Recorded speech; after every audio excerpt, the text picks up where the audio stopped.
Vous avez évoqué tout à l'heure le théâtre de la Renaissance, Michel Piccoli. Il y a eu aussi le théâtre de Babylone. Ça a été une véritable odyssée dans votre histoire. Et là, vous faisiez tout. Le, le balayeur, Oui, celui qui donnait les programmes, le tapissier et aussi l'acteur. très peu l'acteur, très peu l'acteur, mais le théâtre de Babylone a été un théâtre de création extraordinaire, un des derniers successeurs de ce qu'on appelait justement le cartel, de ce qu'on appelait tous ces théâtres, tous ces petits théâtres qui n'avaient aucune subvention, qui n'avaient pas de finances, mais avec des écrivains extraordinaires. Beckett, Ionesco, Strindberg. C'est là qu'a été créée pour la première fois la pièce de Beckett En attendant Godot.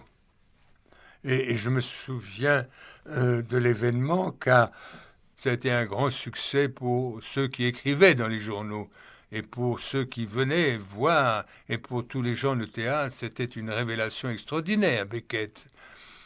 D'autant plus qu'à l'époque, le journal Le Figaro avait deux critiques.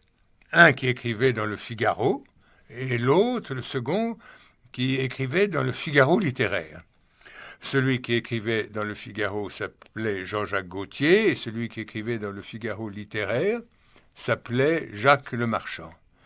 Et Boris Vian, qui était une sorte de compagnon d'ami de ce théâtre, un jour, sans que personne lui demande quoi que ce soit, a écrit au journal Le Figaro en disant, parce que le grand critique du Figaro, qui faisait un peu la pluie et le beau temps et qui ouvrait les finances ou qui fermait les finances de théâtre, s'appelait, et avait fait une critique sur la pièce de Beckett en disant surtout que plus personne ne rentre dans ce théâtre, c'est absolument épouvantable.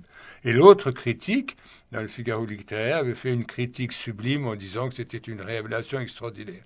Alors Boris Vian a écrit au Figaro parce qu'il aimait bien les farces, il aimait bien être franc, il aimait bien, euh, j'allais employer une expression grossière, ça se dit pas, non?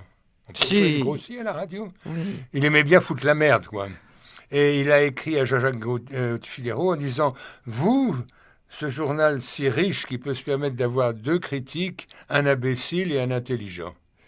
Voilà. On sait ce qu'est devenu Beckett.